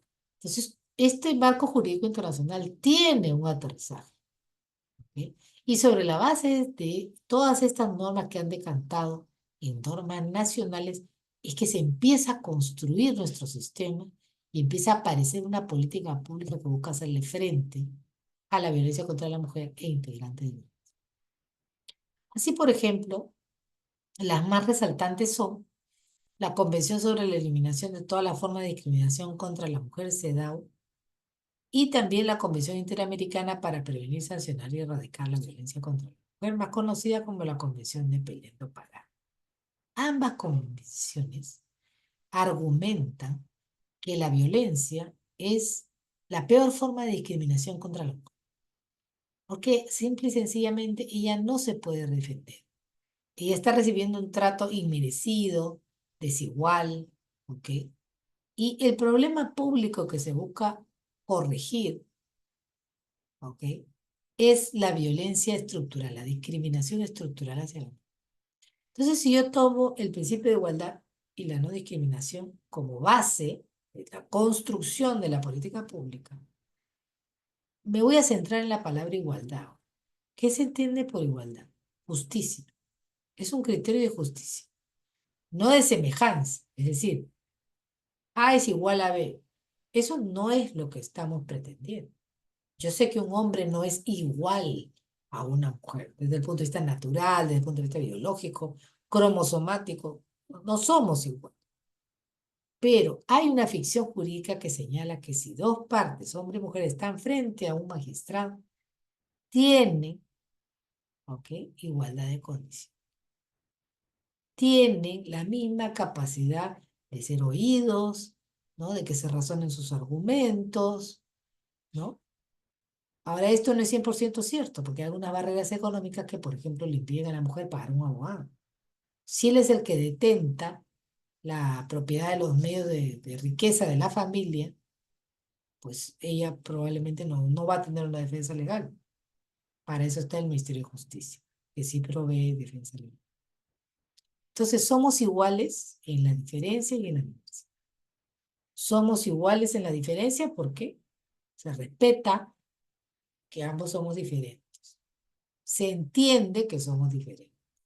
Pero esta diferencia natural no debe convertirse en discriminación. No debe ser la excusa, no debe ser la causa de una discriminación. Yo debo darle el mismo valor a las personas diversas, integrantes de una sociedad. Igualdad no significa ser idéntico, significa que mi palabra y la de un hombre deben tener la misma posición social en los oídos de las personas. A las personas nos debe dar igual, exactamente igual, escuchar la conferencia de un hombre que escuchar la conferencia de una mujer. Y no este doble discurso interno, medio discriminatorio que dice, no, ya que vas a ver. Como cuando escuchas a un candidato político, ¿no? Sí, cuando yo digo candidato político, todo el mundo no piensa en candidata, piensa en candidato, ¿no? Masculino. Es así. Entonces, hay muchas cosas que el lenguaje ha ido normalizando y bueno, no hay pues el mismo reconocimiento ni para los logros, ni para los objetivos, ni los proyectos de vida que las mujeres tenemos pensado. No, no hay. Y también del mismo modo tampoco hay la misma oportunidad ni el mismo trato. Esa es la realidad. Y es bueno que lo visibilicemos, ¿no? Para ver cómo podemos corregirlo. Entonces, la igualdad también quiere decir equipotencia, o sea, capacidad de ejercicio del poder, fuerza, recursos necesarios para tener autonomía. No en todas las familias eso es posible entre hombres y mujeres. Equivalencia, tener el mismo valor en el sentido de no ser considerada ni por debajo ni por encima del otro. No siempre lo hemos logrado. Es equifonía, posibilidad de emitir una voz que sea escuchada y considerada como portadora de significado, goce y credibilidad. Entonces, la igualdad involucra todos estos aspectos.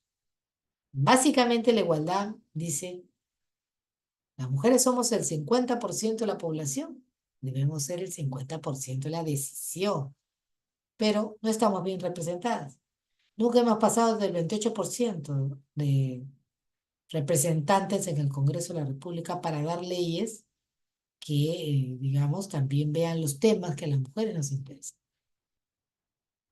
¿no? Y no debemos las mujeres ser representantes solamente en carteras que siguen el rol tradicional asignado a la mujer. O sea, ministra mujer de educación, ministra de la mujer, salud, ¿ok? La mujer en su rol, continúa en su rol. Aún siendo ministra, continúa en su rol. Eh, Ministra de Economía y Finanzas, una que recuerdo, ¿ok? Ministra de Transportes y Comunicaciones, no recuerdo ninguna. Ministra de Trabajo, creo que por ahí ha habido una, ¿se da cuenta? Entonces, la manera como nos acercamos a un tema las mujeres y la manera como miran el tema los varones sobre la misma materia no es igual. Y deberíamos tener la oportunidad de plantear cómo vemos estos temas en capacidad de poder, en capacidad de decisión y en capacidad de visibilidad. Debería.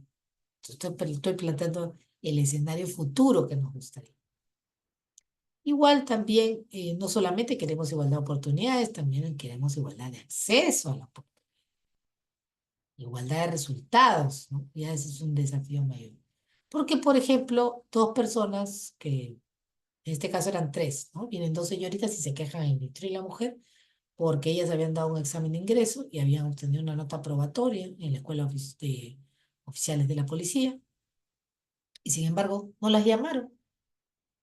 No, no, ellas habían postulado a una plaza y habían tenido 17 de nota a las dos, pero no las llamaron. Llamaron a otros que estaban por debajo de ellas con nota 13 varones. Entonces yo dije, voy a preguntar. Interpuse mis buenos oficios, fui, hablé con el coronel académico que se encarga. Sí, le digo, nos ha causado extrañeza, ¿no? Sorpresa, ¿no? ¿Por qué ha sucedido esta distinción? Y entonces dijo, mire, es bien sencillo. Las señoritas han postulado una para Putina en Puno y la otra para una zona de Tocache. Entonces, en esa zona no duran ni una semana y las matan a las dos, porque son zonas de mafias fuertes, una de narcotráfico y la otra de mineros, ¿no? Ilegales. Ahí lo que necesitamos son varones grandes, ¿no? Que vayan a combatir, que sean así, aguerridos. Y entonces yo lo miraba y le digo, ok, yo entiendo su preocupación por la seguridad, pero ellas han ganado la plaza. Ellas han ganado la plaza. Una tiene su familia en Putin. Si usted le hubiera preguntado, le hubiera preguntado. Tiene que la proteja. Y más allá de eso, si es una oficial de la policía, está preparada para defenderse, ¿no? Usa arma, ¿no?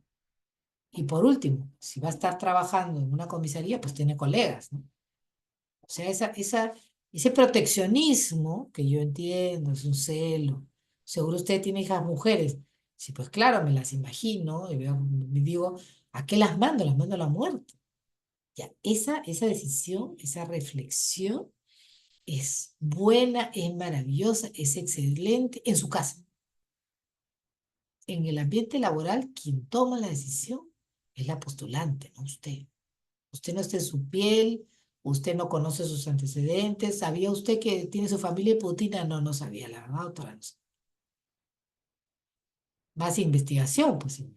Y la otra señorita que se quiere ir a Tocache es porque tiene novio que le está esperando para casarse. Entonces, no es que no son unas desposeídas, unas de, vamos a decir, unas personas vulnerables, no, no. Ellas han planeado, por eso han pedido esas plazas. Entonces me dice, ¿y ahora cómo hacemos? Porque yo ya estoy firmando los documentos, están yéndose ya mañana pasado las otras dos personas destacadas a ese sitio. Bueno, le dije, ese es un tema que tiene que ver usted, ¿no? Usted verá de dónde me saca dos plazas. O a estas otras dos personas les dice que esperen el año que viene. Lo que pasa es que una de mis postulantes, le digo, que me iba a reclamar al Ministerio de la Mujer, este es el último año en el que puede ingresar a la academia. Así que de todas maneras, esas dos señoritas tienen que ingresar, porque tienen el puntaje correcto. Se quedó pensando y me dijo, ya doctora, deme 3 días. Dígale a la señorita que por favor tenga un poco de paciencia, yo voy a hacer un trámite administrativo. Y en 3 días, por favor, si quiere, viene con ellas, ¿no? Yo acá la voy a recibir, ahorita le digo a mi secretaria que haga la cita. Regresamos en 3 días y las dos chicas se fueron de viaje a seguir sus destinos.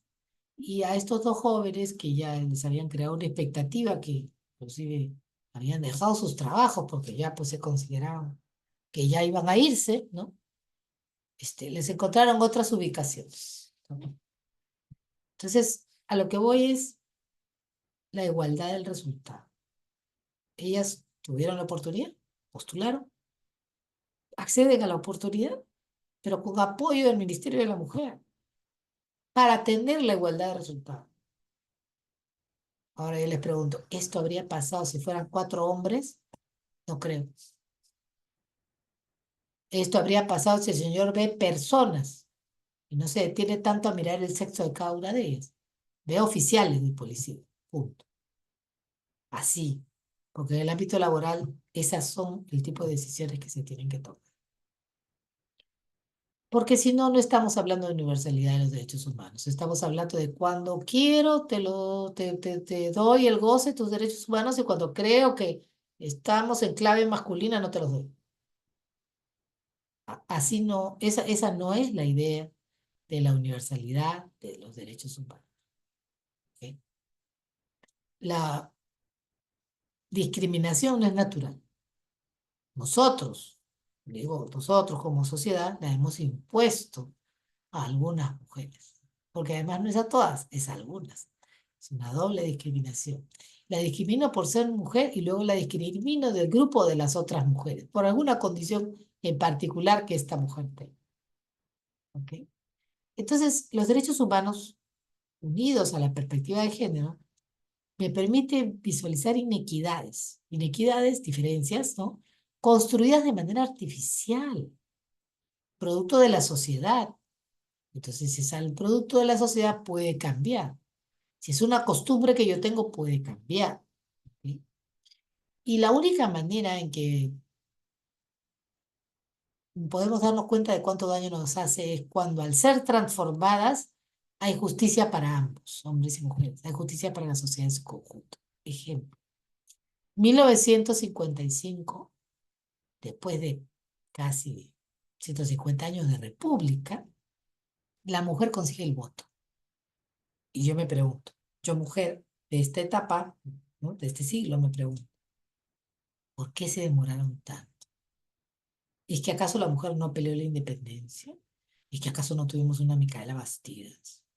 ¿Es que acaso no hemos estado presentes desde el inicio de la historia de la formación de nuestro país? ¿Qué hizo que se demoraran tanto para darnos el derecho al voto? Y la explicación en los diarios de debate del Congreso, de esa magna sesión en la cual se decidió concedernos el voto a la mujer, conceder, ¿ah? O sea, no que era mi derecho, no me lo concede, es porque alguien dijo, los detractores decían lo siguiente, como las señoras no piensan bien, porque intelectualmente no están capacitadas, porque ellas nunca han ido a la universidad, porque las mujeres no tenían educación de ese tipo de aquella época, van a votar igual que el esposo. Entonces quiere decir que todos los hombres casados en realidad van a tener 2 votos porque van a convencer a su señora o van a obligar a su señora o le van a ordenar a su señora que vote como ellos piensan. Y entonces así no, pues. A ver una ventaja de los hombres casados sobre los hombres solteros. Miren el razonamiento. Otro razonamiento del mismo diario de debate dice, pero a ver, si la mujer puede criar a una criatura, hacerse responsable de lo más sagrado que hay en este mundo, que es la vida de un hijo, y tiene la capacidad para organizarse y hacer de este ser humano una persona proba, un ciudadano útil a la patria, ¿cómo es que se le puede negar el derecho al voto? Ha demostrado ser inteligente para su rol materno. ¿Por qué no pensar que podría ser inteligente en otras áreas? Miren ese razonamiento en el diario de debate. Entonces, culturalmente algo cambió en el momento que la mujer usó hizo uso del voto, ¿no? A partir de ahí empezamos a participar en 1965 de la decisión del destino, del destino de todos. Antes yo veía por el destino de mi familia y lo que pasara con el resto del universo no era problema mío, porque para eso está mi esposo, que es el que va a votar. A mí nadie me ha preguntado mi opinión. Es a partir de 1955 en que se postula una diputada y creo que son siete candidaturas que se presentan. Y las 7 mujeres ganan, ¿ok? Y estas 7 mujeres fueron las primeras representantes, las pioneras en hacer uso, vamos a decir, sus primeras iniciativas. Y ellas tuvieron que enfrentar el machismo del resto del Congreso, que cuando hablaban ellos las pifiaban, no las dejaban hablar. Poco a poco se fueron ganando el espacio, hasta que, bueno, finalmente ellas han sido nuestras, eh, la punta de lanza, que luego en las siguientes elecciones, poco a poco fue aumentando la cantidad de representantes, pero han habido estancamientos en este sub y baja de representantes, y bueno, nunca hemos pasado de 30. Ha sido el extremo que hemos tenido que llegar a sancionar una ley de cuotas para asegurarnos de poder tener un escaño, ¿ok? Y poder estar representadas. Y ha sido la ley de cuotas que ha permitido un poco más de avance en el ámbito regional y en el ámbito local. Han habido bastantes regidoras, bastantes, vamos a decir, vicegobernadoras. Siempre el gobernador, en casi todos los casos, ha sido un varón. Ella ha ido de regidora o de vicegobernadora. Y poco a poco hemos llegado a tener a veces alguna que otra alcaldesa, pero muy esporádico. Aún falta camino por recorrer. Y es que a la mujer candidata también, que es el camino, su propia familia le pide y le suplica que no se postule, por temor a que ella vaya a ser sujeto de algún tipo de violencia, algún tipo de, vamos a decir, difamación, ¿no? Y la mujer se cuida bastante por la honra de su familia y la dignidad de su familia, y en la mayoría de los casos, desde el momento de la candidatura, está empezando retirarse, en algunos casos, por los problemas que le ocasiona en su hogar y en su vida diaria ser candidato. Entonces, se requiere especificidad para la protección internacional. Entonces, tan es así que en 1993 hubo una moción para que la Conferencia Mundial de Derechos Humanos, que fue en Viena, declare que los derechos humanos de la mujer y la niña son parte inalienable e indivisible de los derechos humanos universales. ¿Por qué había necesidad de hacerlo? Porque muchos países asiáticos y muchos países del Medio Oriente informaban a sus diplomáticos y en general su postura frente a Naciones Unidas era que los derechos humanos eran para los hombres, para y por los hombres, y que las mujeres no tenían ninguna cabida en el tema de derechos humanos. Entonces, por ellos fueron los que impulsaron esta precisión que era innecesaria, porque desde el principio, si ustedes ven la Convención de Derechos Humanos de Naciones Unidas, bien claro, empieza hablando de personas, no utiliza hombre-mujer. Dice, toda persona tiene derecho a toda persona. En ninguna parte habla de mujer, niña, ¿no? Es más, el término mujer creo que está mencionado solo 6 veces en todo el texto. Y por temas específicos relacionados a sus derechos sexuales y reproductivos. Entonces, la plena participación de la mujer en condiciones de igualdad en lo político, económico, social y cultural, y en la erradicación de toda forma de discriminación basada en el sexo son objetivos prioritarios hoy en día de la comunidad internacional. La articulación con la legislación nacional es así. Tenemos la CEDAW, la Convención de Belén do Pará, que decantan en el Perú, en el Acuerdo Nacional y la Política Nacional de Igualdad de Género, y luego en la Ley 3034. Aquí vamos a ver a grandes rasgos, si no, ya es demasiado lo que estoy, demasiado, vamos a decir, es muy largo, ¿no? Explicar cada uno de estos temas, pero vamos a hacer un ciclo evolutivo de la política pública, aunque ya estamos entrando en la materia de la política. Entonces, ¿qué es una política pública? Sencillamente, el ciclo de la política pública dice lo siguiente. Primero, voy a hacer un diagnóstico, porque mucha gente me habla de violencia contra la mujer, pero yo he estado, no tengo muchos estudios aquí, así que voy a tomarle la temperatura y la foto al momento. Este momento, aquí, 2024, 10 de diciembre de 2024. Dicho sea de paso, Día Internacional de los Derechos Humanos. Voy a tomarle la foto a este momento. Ya, ok. Diagnóstico. Ok, muy bien. Problema público a resolver. Hemos definido cuál es el problema público a resolver. El problema público a resolver es la discriminación estructural contra las mujeres. Que no es la discriminación entre dos personas, no, sino es toda una estructura de leyes, de normas, de costumbres, de prácticas ancestrales, etcétera, que subordinan la voluntad de la mujer y le niegan cuatro cositas: su derecho a vivir una libre de violencia, su derecho a decidir sobre su cuerpo, le niegan la capacidad de la toma de decisiones y también la tienen como relegada en el tema económico y social. Entonces, sabiendo esto, yo tengo que todo eso es discriminación estructural. Ya, este es el problema público que hay que resolver. Ya, perfecto. ¿Dónde está este problema público? De acá, tiene tres temas que resolver. Muy bien. ¿Cómo lo hago? Ahí viene seguimos con la... Ah, tenemos que hacer una política primero. ¿Mi política cómo se va? Política pública para resolver la violencia contra la mujer y los integrantes del grupo familiar. Entonces, empezamos primero, la política apareció, la política para combatir la violencia. Sale una política. ¿Y luego qué? ¿Cómo de este dicho llegamos al hecho? ¿Cómo hago realidad esta maravilla? Bueno, hay que sacar un plan. Salió el primer plan, el Plan Nacional contra la Violencia hacia la Mujer del año 2009. Este plan fue elaborado en base a la ley 26.0, la antigua ley de...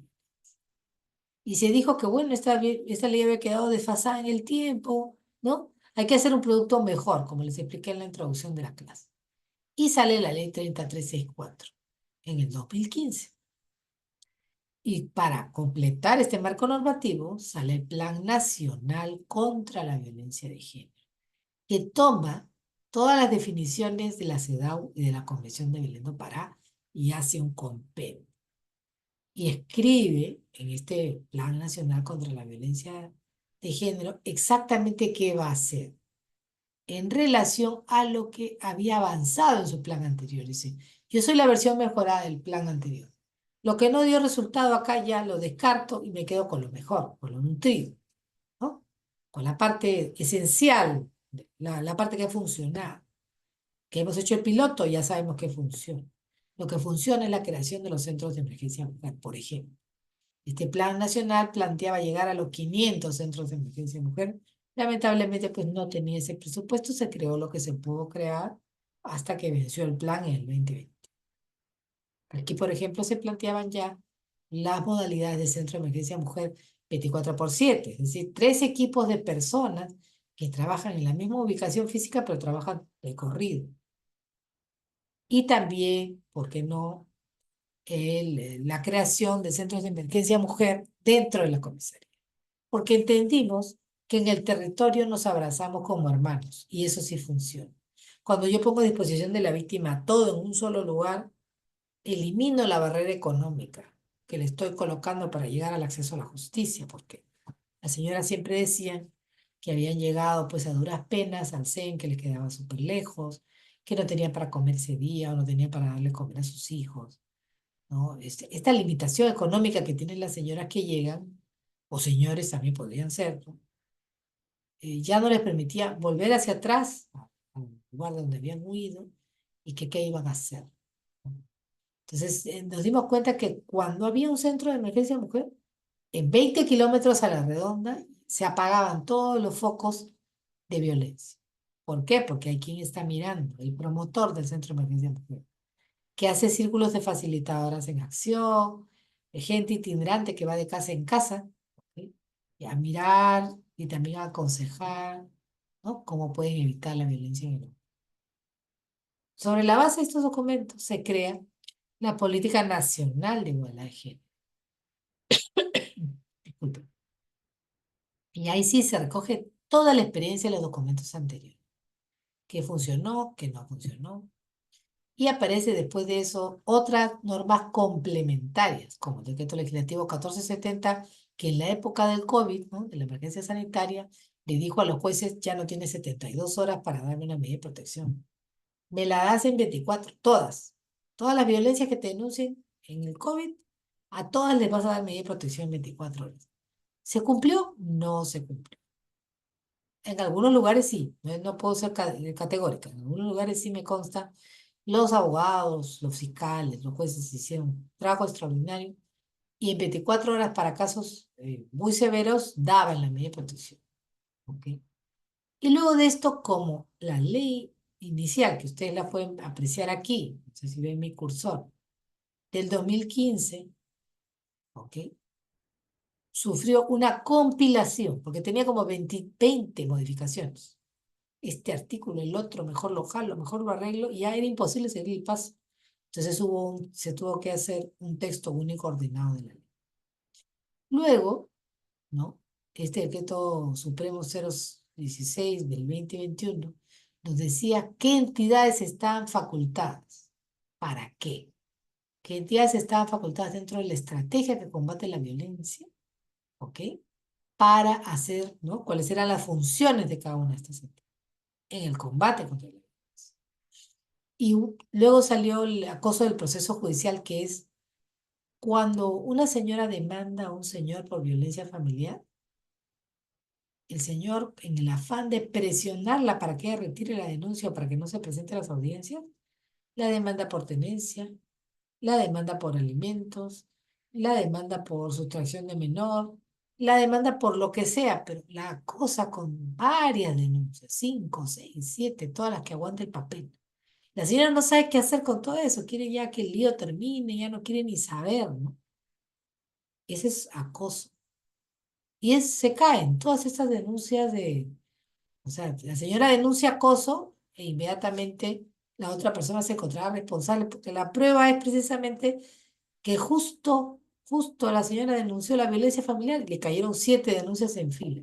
Está probado solo, con mirar la pantalla de qué líos hay o qué problemas hay entre estas dos partes, ¿no?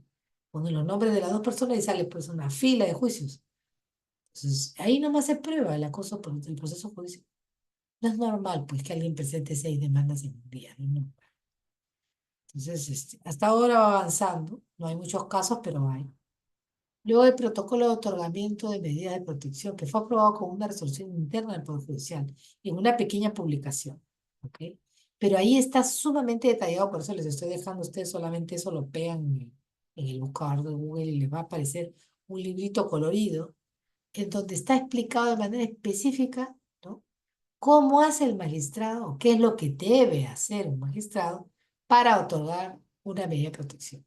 Y ese protocolo nos sirve de guía a nosotros como litigantes para saber, allá, el juez va a fallar de esta manera si yo le presento esto, esto, esto, esto. Entonces es como un checklist para nosotros, ¿sí? Porque me va a decir, si yo cumplo con lo que está aquí, él no se puede negar. Hasta yo misma le puedo sacar en cara su propio protocolo y decirle, a ver, señor, ¿cómo es esto? Si su propio protocolo dice tal otra cosa. Usted debería haber fallado dándome la misma protección que le estoy pidiendo. Pero ya al conocer yo sus criterios, puedo comprender mejor cómo presentar mi información de manera tal de obtener lo que mi cliente desea, que es una medida de protección. Muy bien.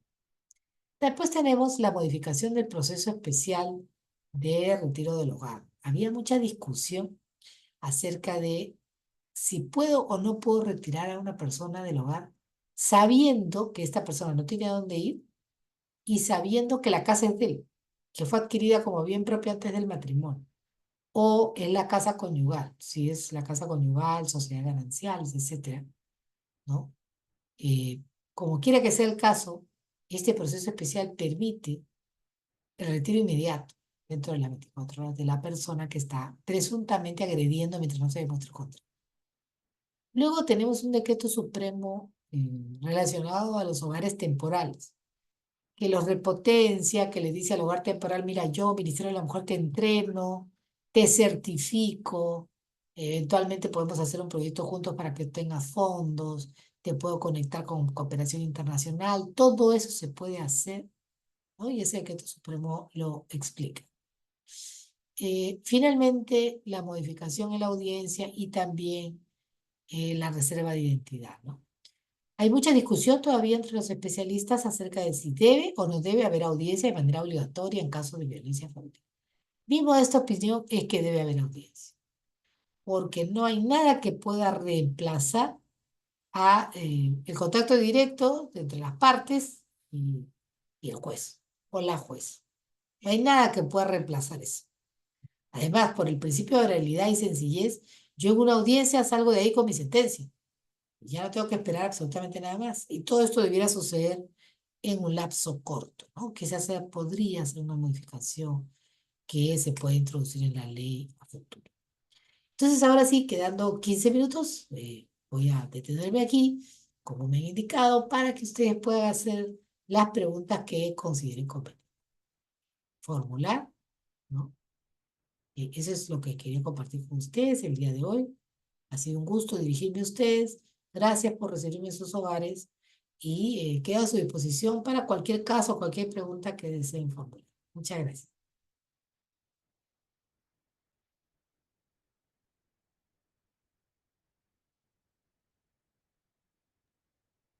Muy bien, estimados participantes, reiterarles de que pueden hacer sus preguntas mediante el chat o activando la opción levantar la mano. Sí, voy a contestar aquí. Hay una pregunta. Me dicen, los jueces o fiscales como que sienten que las evaluaciones psicológicas del SEM se parcializan con la víctima porque siempre encuentran afectación emocional. Esto es cierto, yo misma lo he dicho porque, ¿qué es lo que pasa? Mire, en la larga cadena de afectaciones, en la larga cadena de situaciones de violencia que se pueden presentar en una familia, en la primera etapa tengo afectación psicológica cognitiva conductual de la presunta víctima. ¿Sí? Esto sucede entre el día 1 y el día 9. A partir del 10, el certificado médico ya arroja descanso médico, lesión leve, lesión grave, intento de feminicidio, feminicidio y bueno, ya digamos, la muerte de la persona ya no podemos hacer más. Pero del 100% de personas que vienen a ser atendidas, este porcentaje de aquí, de las personas que vienen en grado de afectación, es la primera vez que les ha sucedido, en su casa nunca ha visto a sus padres comportarse de esa manera, qué barbaridad lo que me ha hecho mi esposo, me ha gritado, me ha empujado, me ha estrellado contra la mesa de vidrio, me ha tirado a la plancha, mire lo que me ha hecho acá, me ha dejado un tajo en la cabeza, etcétera, etcétera. Este es el primer momento en el que a la persona aún no la han lesionado, la plancha no le cayó, pero es el gesto, ¿no? Es la amenaza, la coacción.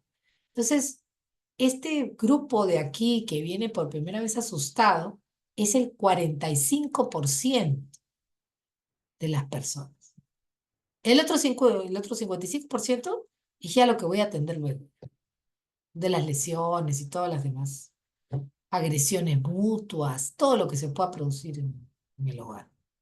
Entonces, mi labor como Ministerio de la Mujer es fijarme que en este 45% yo debo aplicar prevención. Y mi prevención puede tener diversos caminos. Mi prevención puede ser mi campaña que hago, ¿ok? Pero mi prevención también es evaluar a la persona y decir, está afectada. Este es el momento en el cual tengo que intervenir, no después cuando ya estamos al final del crimen y ya la persona se murió. Este es el momento en el cual yo debo corregir esa pauta de conducta equivocada que algunas parejas o familias tienen y que les conducirá, miren, estoy hablando en condicional, le conducirá a este terrible camino de la violencia familiar. Acá es donde yo debo corregir. Y esto primer tema que les ha sucedido, puede ser considerado delito dependiendo de lo que evalúe el magistrado. Pero yo no puedo dejar de decir que está afectada. La persona está afectada, pues. No está igual que cuando se levantó feliz oyendo los cantos de los pajaritos. No, no, no está así. Algo pasó en su día que le hizo temer por su vida, sea verdad o no, pero le afectó el ánimo de manera tal que se ha tomado su carro, su taxi, o sea, ha venido a pie aquí a un centro de emergencia mujer a manifestar. No viene a molestar, pues. No viene porque se está paseando. No viene porque le encanta hacer cola. No, no viene por eso. Viene preocupada porque no sabe cómo será su futuro. Es acá donde yo tengo que hacer la intervención más fuerte, más, vamos a decir, contundente, oportuna. Si yo resuelvo esto, esa familia capaz puede salvar si tiene futuro. Si irán a una terapia de pareja, ¿no? La advertencia será dura, pero les puede salvar la familia. Les puede salvar la familia, les puede salvar, como digo, de entrar al terrible circuito ya de vérselas como una denuncia de violencia familiar. Por eso, quizás, como los jueces se dedican a condenar, no comprenden la evaluación que hacemos, no la meritúan de la misma manera. También ellos, a través de una advertencia, una exhortación fuerte a la persona, pueden enviarlos a ambos a terapia psicológica y se puede resolver y salvamos a una familia. No solamente a los individuos, sino a la familia. ¿Ok? Esa sería mi respuesta para quienes tienen aprehensión al término afectación psicológica cognitiva conductual. A ver, aquí hay un testimonio, ¿no? Hay alguien que me dice, una pareja ha sido víctima por 20 años. Al final el señor decide separarse ya que sus hijos ya están grandes. Y venganza a lo mejor lo denuncia por alimentos, mintiendo que hace 3 años lo abandonó y no le ha dado nada. Bueno, es fácil, pues, ¿no? El señor tendrá sus depósitos de lo que habrá estado dándole a la familia y con eso seguramente sale bien librado del proceso de pensión de alimentos, ¿no? También puede, para evitar que las cosas sean más escandalosas, invitar a la señora a una conciliación extrajudicial y llegar a un acuerdo de un monto. Depende de la edad que tengan los niños. A ver, ¿qué más tenemos aquí? Los operadores de justicia tampoco aplican los principios rectores. En muchos casos, demoran mucho en realizar las diligencias preliminares y el juez, en emitir la medida de protección, debería actuar con empatía. Totalmente de acuerdo contigo, Giovanni Prada Saldarriaga, gracias, Salvatierra, perdón, gracias por tu intervención. Efectivamente, a veces yo veo que quizás la carga procesal, quiero echarle la culpa a la carga procesal, hace que no haya mucha empatía por parte de los operadores de justicia. Y ahí, como bien dices, no se estaría cumpliendo el principio de inmediatez, de oportunidad, ¿no es cierto? Es importantísimo que se le otorgue la medida cautelar. Señoras que han ido a pedir la medida cautelar y se han muerto, ¿a quién le vamos a ir a reclamar? ¿A quién le va a ir a reclamar esa familia por la pérdida de la vida de un familiar? Y no ha pasado una vez, ha pasado varias veces. A ver, el hombre también es víctima de violencia familiar aguantando tanto por sus hijos que están pequeños. Sí, Clotilde, es verdad, también hay hombres. Yo también he defendido jóvenes, señor, ¿no? Que precisamente han mantenido una relación con una pareja abusiva durante mucho tiempo y se deciden retirar casi siempre cuando ya los hijos tienen 18 años. Se quedan todo ese tiempo esperando que los hijos crezcan, tratan de disimular, tratan de llevar la fiesta en paz, duermen en cuartos separados, los niños lo ven como algo natural, cada uno tiene su cuarto, bueno, pero no hay demostraciones de afecto entre ellos. Cada uno tiene una vida quizás con otros terceros, quizás son infieles entre ellos o no, o quizás solo se sacrifican, pero esa tampoco es una salida adecuada. Los niños lo notan y en el futuro van a creer, porque han visto de sus padres eso, que esa es la manera de comportarse con una pareja. La frialdad, la falta de interés, casi de indiferencia con la otra persona. Eso no es un buen ejemplo. Sí, estoy de acuerdo contigo, Clotilde, Giovanni, ¿no? Gracias por su pregunta. ¿Alguien más tiene alguna consulta?